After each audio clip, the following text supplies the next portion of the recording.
Hello friends, एक बार फिर से स्वागत है आप सभी का आपके इस अपने यूट्यूब चैनल लाल क्लासेस में। मैं मुकेश लाल आप सभी का स्वागत करता हूं एक नए वीडियो के साथ, जो कि फिजिक्स का ये लेक्चर नंबर आपका 5 होगा, क्योंकि 4 तक हम आपको लास्ट वीडियो में बता चुके हैं। और ये जो हमारा जो चल रहा है वो आरआरबी एनटीपीसी या तो जो ग्रुप डी के एग्जाम जो आने वाले हैं उनसे रिलेटेड हमारा जो है ये सीरीज चल रहा है। तो आप पूरे सीरीज को ध्यान से देखा कीजिए। इसके पहले भी हम आपको ऑलरेडी 4 वीडियो दे चुके हैं, जो कि यूनिट एंड डायमेंशन का ही है। ये हमारे यूनिट एंड डायमेंशन का 5वां वीडियो है। आपको संपूर्ण हम साइंस दे रहे हैं। संपूर्ण साइंस कहने का मतलब है कि शुरू से लेकर अंत तक हम आपको साइंस इस मतलब कि पूरे सीरीज में देने वाले हैं। तो चैनल के साथ नए होंगे तो चैनल को सब्सक्राइब कर लीजिएगा और बेल बटन पे क्लिक कर लीजिएगा, ताकि नोटिफिकेशन आपको हर समय मिल जाए। और आप लाइक भी वीडियो को कर लीजिएगा, अपने मित्रों के साथ शेयर कर लीजिएगा। आज हम लोग साइंस का एक बहुत महत्वपूर्ण टॉपिक लेकर आए हैं, जिसमें हम लोग जो मेजरिंग इंस्ट्रूमेंट है उसके विषय में बात करेंगे। यानी कि जो मापक जो यंत्र होते हैं उनके संबंध में जो भी आपके एग्जाम में क्वेश्चन पूछे जाते हैं उसके विषय में बात करने वाले हैं। तो पूरा का पूरा वीडियो आप ध्यान से देखिएगा। और इसमें आपको ज्यादा चीज अच्छा रहेगा कि अगर आप सभी पॉइंट को अगर आप लिख लेंगे तो इससे ज्यादा जनरल एग्जाम में नहीं पूछे जाते हैं। हालांकि मेजरिंग जो इंस्ट्रूमेंट होते हैं वो तो बहुत सारे होते हैं, मतलब बहुत सारा मापक यंत्र होता है, लेकिन उन सभी में से जो सबसे महत्वपूर्ण होता है, जो सबसे ज्यादा इंपॉर्टेंट हो सकते हैं, उन सभी का हम आपके सामने एक टेबल लेकर आए हैं। तो ये वाला जो भी पार्ट है, आप कह सकते हैं कि यूनिट एंड डायमेंशन का जो हम लोग का जो सीरीज चल रहा था उसी का ये जो है वो अगला पार्ट है। इसके बाद हम आपको एक नेक्स्ट टॉपिक जो है वो लेकर आएंगे नेक्स्ट वीडियो में। तो ये हमारा फिजिक्स का लेक्चर है, यानी साइंस में जो फिजिक्स है उसका लेक्चर है, पार्ट नंबर 5 है। तो चलिए हम लोग यहाँ से जो है वो शुरुआत करते हैं। तो अगर मेजरिंग इंस्ट्रूमेंट की बात करेंगे, यानी मापक यंत्र की बात करेंगे, तो देखिए बहुत सारे हमारे पास मापक यंत्र हैं जिससे हम अलग अलग प्रकार की चीजों को मेजर करते हैं। जैसे डेली लाइफ में भी हमको बहुत सारे ऐसे इंस्ट्रूमेंट की आवश्यकता पड़ती है। जैसे जब हमें कभी बुखार लग जाता है, फीवर हो जाता है, या हमारा बॉडी का टेम्परेचर जब ज्यादा हो जाता है तो हमको डॉक्टर के पास जाना पड़ता है। और डॉक्टर क्या करते हैं, तो थर्मामीटर के थ्रू सबसे पहले हमारा बॉडी का टेम्परेचर मेजर करते हैं कि हमारे बॉडी का टेम्परेचर है कितना। उसके बाद उसके अकॉर्डिंग वो अपना ट्रीटमेंट जो है वो स्टार्ट करते हैं। ठीक इसी प्रकार से जब हम लोग बाइक चलाते हैं तो बाइक चलाते समय हमारा स्पीड कितना है, कम स्पीड है कि ज्यादा स्पीड है, स्पीड बढ़ाना है कि घटाना है, तो स्पीडोमीटर पे डिपेंड करता है। तो उससे हमको ये भी पता चल जाता है कि हमारे बाइक का स्पीड अभी कितना है। इसके साथ साथ बहुत सारे ऐसे इंस्ट्रूमेंट आपको देखने को मिलेंगे, उसमें से जो सबसे खास जो आपके एग्जाम में पूछे जाते हैं उसका लिस्ट है। तो चलिए पहला से स्टार्ट करते हैं। आपको पहला यहाँ पे ऑडियोमीटर दिखाई देगा। तो जो ऑडियोमीटर है माय डियर, ऑडियोमीटर से हम लोग क्या मेजर करते हैं, तो ऑडियोमीटर से हम लोग ध्वनि की तीव्रता को मापते हैं। यानी कि ध्वनि की तीव्रता को मापने के लिए जिस यंत्र का यूज किया जाता है वो आपका क्या है, तो ऑडियोमीटर है। तो इसको आप याद कर लीजिएगा। ऑडियो, देखिए रेडियो पे आप ऑडियो सुनते हैं, ऑडियो सुनते हैं। जब ऑडियो सुनते हैं, आप वीडियो नहीं देखते हैं, ऑडियो जब सुनते हैं तो सुनने का मतलब क्या है, ध्वनि। तो ध्वनि की जो तीव्रता है, उसकी जो इंटेंसिटी है, वो जो मेजर किया जाता है किससे, ऑडियोमीटर से। यहाँ पे वर्ड याद रखिएगा, ऑडियो। अगर आपको ऑडियो याद रहेगा तो आप समझो कि ये चीज आपके याद रहेगा, एग्जाम में आप लगा दोगे। तो ऑडियोमीटर का प्रयोग हम लोग किस लिए करते हैं, तो ध्वनि को मापने में, ध्वनि की तीव्रता को मापने में, साउंड की इंटेंसिटी को मेजर करने में ऑडियोमीटर का यूज किया जाता है। यहाँ पे दूसरा में ओडोमीटर है। ध्यान दीजिएगा, दोनों में डिफरेंस है। पहला ऑडियोमीटर था, दूसरा क्या है, ओडोमीटर। ओडोमीटर है। ओडोमीटर क्या होता है, जो हम लोग व्हीकल चलाते हैं, यानी जो वाहन चलाते हैं, जो गाड़ी चलाते हैं, गाड़ी चलाते समय जितना भी हम लोग डिस्टेंस ट्रेवल कर लेते हैं, जितना भी डिस्टेंस ट्रेवल कर लेते हैं, उसको मेजर करने के लिए ओडोमीटर का हम लोग जरूरत पड़ता है। जैसे आप बाइक जब मान लीजिए यहां से चला के अगर किसी दूसरे स्थान पर जाते हैं, आप अभी जहां पे हैं, जैसे अगर आप दिल्ली में हैं तो दिल्ली से अगर आप पटना जाते हैं, बनारस जाते हैं, मुंबई जाते हैं, कहीं पे भी जाते हैं, तो वहां से वहां तक जाने में आपका बाइक में आप देखिएगा कि आपको डिस्टेंस पता चल जाएगा कि आप कितना डिस्टेंस ट्रैवल किए हैं। तो आप जितना डिस्टेंस ट्रैवल किए रहते हैं उसको जो मेजर करता है वो कौन होता है, तो ओडोमीटर होता है। तो ओडोमीटर से हम लोग डिस्टेंस जितनी ट्रैवल किया जाता है उसको हम लोग मेजर कर सकते हैं। अगला आपका है अल्टीमीटर। तो अल्टीमीटर काफी आसान सा है, ऊंचाई को मेजर करने के लिए अल्टीमीटर का यूज करते हैं। ये तो बहुत आसान है, हमेशा यूज में आने वाला टर्म है, तो ये तो आपको याद होगा अल्टीमीटर मेरे ख्याल से। देखिए ऑक्जेनोमीटर जो है ये बहुत बार आपके एग्जाम में पूछता है, खासकर रेलवे का एग्जाम की बात किया जाए तो ऑक्जेनोमीटर बहुत बार पूछता है कि पौधे की वृद्धि को मापने में किसका प्रयोग किया जाता है, किस यंत्र का यूज किया जाता है, तो ऑक्जेनोमीटर का यूज किया जाता है। ये यूपी पीसीएस में भी ये सवाल जो है ऑलरेडी आ चुका है और बहुत सारे पीसीएस के पेपर में भी ये क्वेश्चन हमेशा आता जाता रहता है। ये पौधों की वृद्धि को मापने के लिए किस यंत्र का प्रयोग किया जाता है, तो ऑक्जेनोमीटर का यूज किया जाता है। लक्स मीटर, आपको ऐसा लगेगा सर ये एक साबुन का नाम है, लक्स मीटर। तो लक्स क्या है, तो लक्स कहीं ना कहीं लाइट से संबंधित वर्ड है, प्रकाश से संबंधित वर्ड है।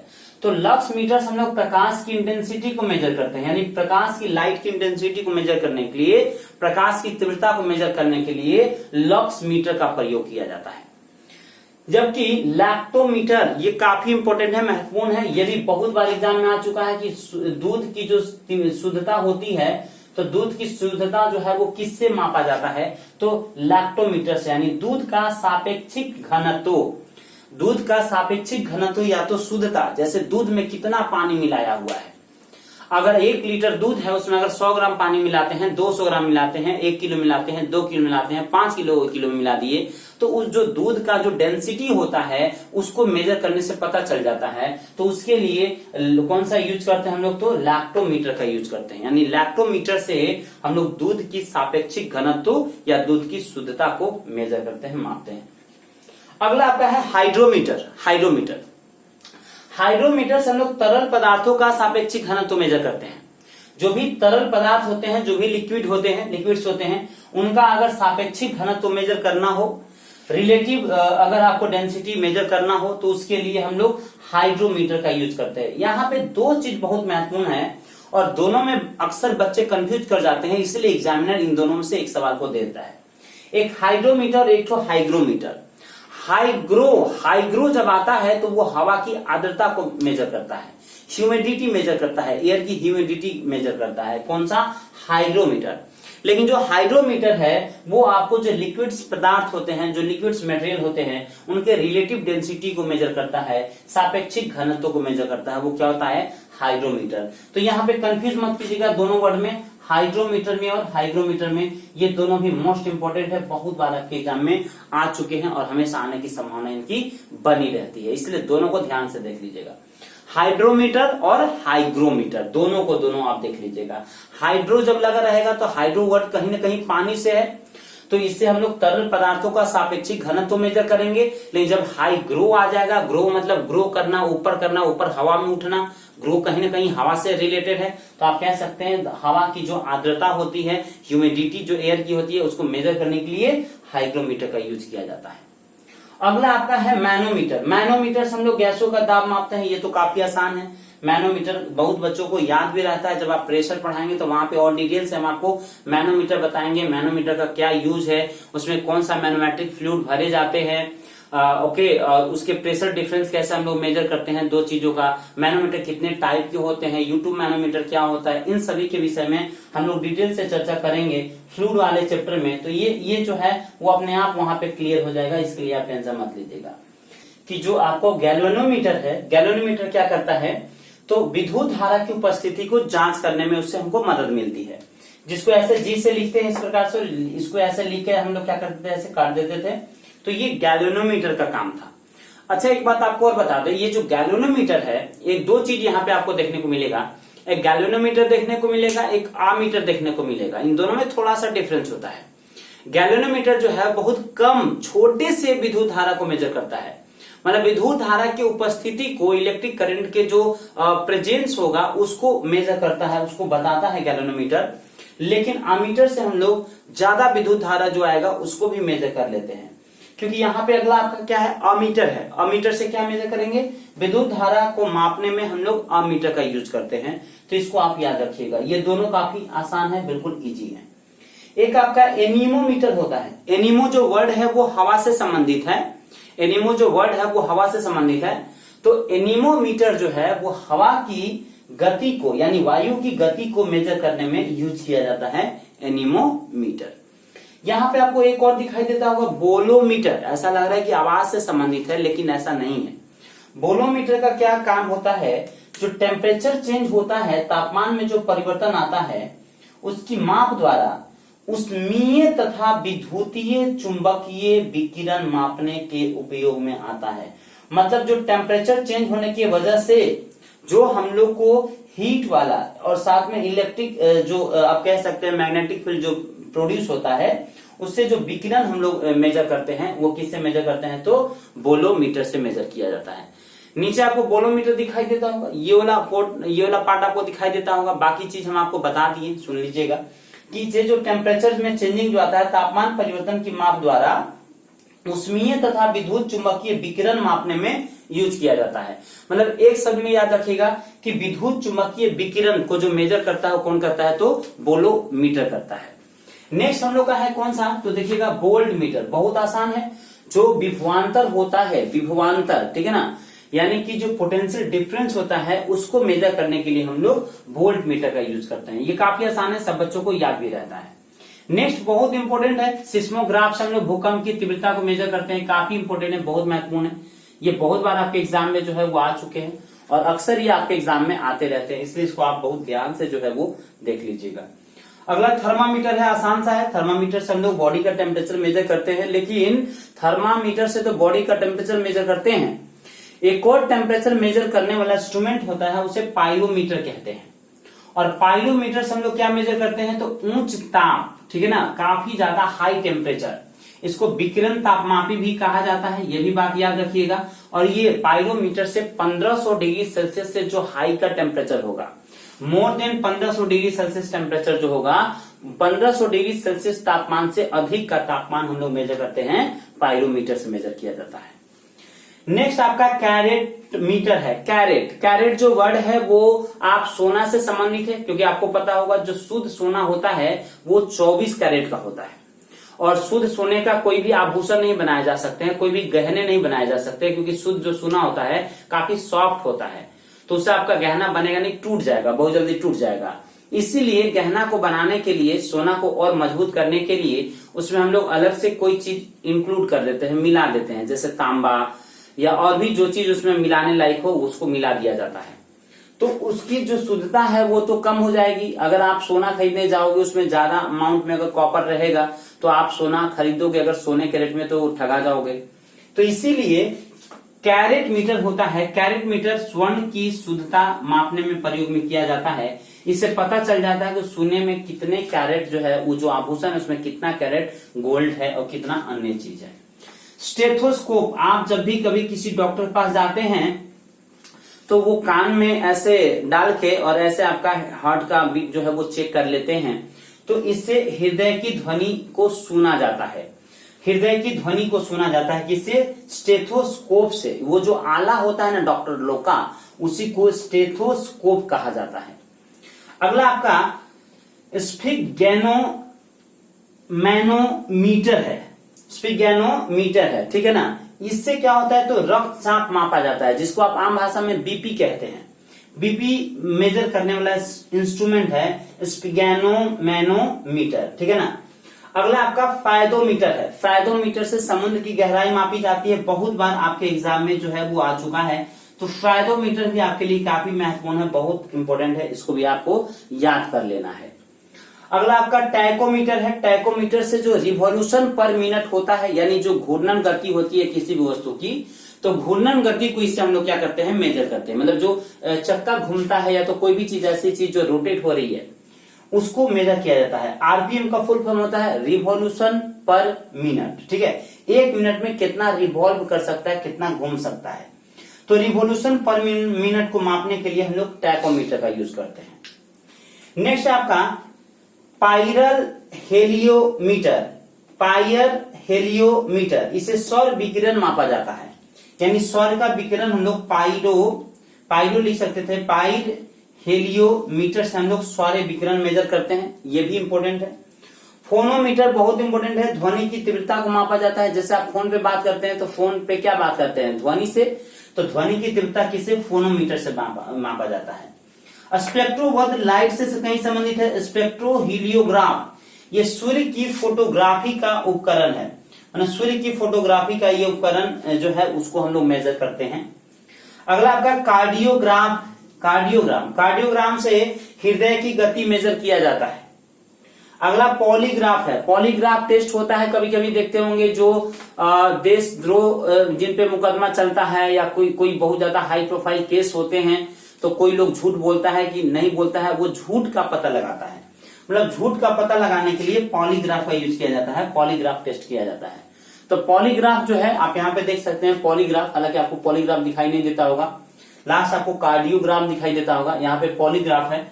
तो पॉलीग्राफ हम यहाँ पे लिख देते हैं, यहाँ पे आपको दिख जाएगा पॉलीग्राफ, पॉलीग्राफ। तो पॉलीग्राफ, पॉलीग्राफ क्या करता है, तो झूठ का पता लगाता है, झूठ का पता लगाता है। पॉलीग्राफ से हम लोग झूठ का पता जो है वो लगवाते हैं। नेक्स्ट आपका देखिए बैरोमीटर है, ये भी महत्वपूर्ण है, ये भी इंपॉर्टेंट है। बैरोमीटर से हम लोग वायुमंडलीय दाब मेजर करते हैं, ज्यादातर इसमें हम लोग पारा का यूज करते हैं, लेकिन उसके अलावे और भी बहुत सारी चीजों का वहां पे यूज जो है वो किया जा सकता है। देखिए इतना जो भी आपको हम इंस्ट्रूमेंट बताएं ये बहुत महत्वपूर्ण है, इन सभी को आप बिल्कुल एक जगह नोट डाउन कर लीजिएगा, और जब कभी भी आप कोई एग्जाम देने जाते हैं तो आप वहां पे जरूर एक बार इन सभी चीजों को देखकर चल जाइएगा। और देखिए इसी प्रकार का हम आपका जो है वो लगातार वीडियो आपको दे रहे हैं, इसलिए चैनल के साथ नए होंगे तो चैनल को सब्सक्राइब जरूर कर लीजिएगा, और वीडियो पसंद आ रहा होगा तो लाइक कर लीजिएगा, मित्रों के साथ शेयर भी कर लीजिएगा। यहाँ पे लास्ट क्लास में हम कुछ आपको जो है वो डेटा बताए थे, जो कि हम लोग द्रव्यमान मेजर कर रहे थे, मीटर जो हम लोग लंबाई मेजर कर रहे थे, या दिन मेजर कर रहे थे समय। तो यहाँ पे और भी कुछ हम आपको लिख दिए हैं, जैसे एक चंद्रमास भी यूज होता है, 4 सप्ताह का एक चंद्रमास होता है, और एक सप्ताह में 7 दिन, तो 4 सप्ताह में 28 दिन, तो 28 दिन का होता है लगभग। और एक सौर मास जो होता है वो एक महीना को एक सौर मास कहा जाता है, एक महीना को। तो एक महीना में या तो 30 दिन होता है या तो 31 दिन होता है। फरवरी 28 दिन का होता है, लीप ईयर आ जाता है तो 29 दिन का होता है, इसीलिए लीप ईयर में 366 दिन हो जाते हैं। 366 दिन क्यों हो जाते हैं, क्योंकि एक दिन फरवरी जो होता है उस दिन उस साल में 29 दिन का हो जाता है, जबकि अन्य जगहों पे फरवरी जो होता है वो 28 दिनों का रहता है। कभी कभी मील का भी आप यूज करते हैं, तो एक मील का मान 1609.344 मीटर होता है, या किलोमीटर में 1.60934 किलोमीटर कह सकते हैं। कहीं कहीं पे आप देखेंगे मील का भी यूज किया जाता है डिस्टेंस के लिए। और एक समुद्री मील जिसको नॉटिकल मील कहा जाता है, यानी समुद्र की दूरी से मापा जाता है, समुद्र में दूरी मापा जाता है, वो एक नॉटिकल मील बराबर 1852 मीटर होता है, 1852 मीटर होता है, 1852। ठीक है, या तो 1.852 किलोमीटर भी होता है, आप कह सकते हैं किलोमीटर में। वहीं पे एगो स्टोर्ड यूनिट होता है जिसको एक खगोलीय इकाई कहते हैं। एक खगोलीय इकाई बराबर 1.495 गुना 10⁻11 मीटर होता है। तो इस बात को भी आप थोड़ा सा याद कर लीजिएगा, लिख लीजिएगा, ये भी आपके एग्जाम में बहुत बार पूछे गए हैं, ये दोनों के दोनों पूछे गए हैं। एक न्यूटिकल मील बराबर कितना किलोमीटर होता है, ये भी पूछा गया है। एक खगोलीय इकाई यानी एयू बराबर कितना मीटर होता है, ये भी पूछा गया। 1.495 इंटू 10⁻11 मीटर होता है। वहीं पे द्रव्यमान में औंस आप जानते होंगे, एक औंस बराबर 28.35 ग्राम होता है। एक पाउंड इंपोर्टेंट है, 16 औंस के बराबर होता है, या तो 453.52 ग्राम के बराबर होता है, या तो लगभग आप कह सकते हैं 0.453 केजी होता है। वहीं पे 1 केजी बराबर 1 केजी में 1000 ग्राम होता है, यानी 2.205 पाउंड। और 1 क्विंटल में 100 केजी होता है। मीट्रिक टन हम आपको लास्ट टाइम भी बताए थे कि 1 मीट्रिक टन जो है वो 1000 केजी के बराबर होता है, और ये बहुत महत्वपूर्ण होता है। तो उम्मीद करेंगे ये क्लास आपको पसंद आया होगा। ये हालांकि ज्यादातर चीजें आपको याद करने वाली है, इसलिए हम इस क्लास को आपको बिल्कुल आराम से पढ़ाए हैं, आराम से बताए हैं। बहुत ज्यादा स्पीड में हम आपको नहीं भागे हैं, आराम से लेकर चले हैं। अगर आपको स्पीड कम लगा होगा तो आपको स्टार्टिंग में ही बात हमको बता देना चाहिए था, बट अभी बताते हैं। कभी भी आपको स्पीड कम लगे तो आपके पास यूट्यूब में एक ऑप्शन होता है, आप वहां से स्पीड को क्या कर सकते हैं, इंक्रीज कर सकते हैं, बढ़ा सकते हैं। तो अपने अकॉर्डिंग आप स्पीड को बढ़ा घटा सकते हैं। इसका आप स्क्रीनशॉट ले लीजिएगा, और उसके बाद आप इसको अच्छे से लिख लीजिएगा, क्योंकि हर एग्जाम में यहाँ से क्वेश्चन बनते हैं। देखिए माय डियर, उम्मीद करते हैं कि आप सभी का जो है वो तैयारी अच्छे से चल रहा होगा।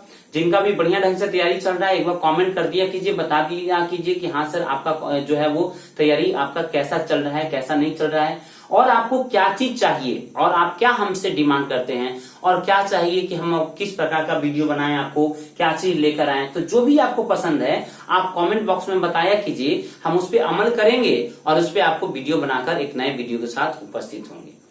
तो इसी शुभकामनाएं के साथ हम लोग नेक्स्ट वीडियो में मिलेंगे। तब तक के लिए all the best, take care, bye bye and thank you. Screenshot ले लीजिए। Thank you.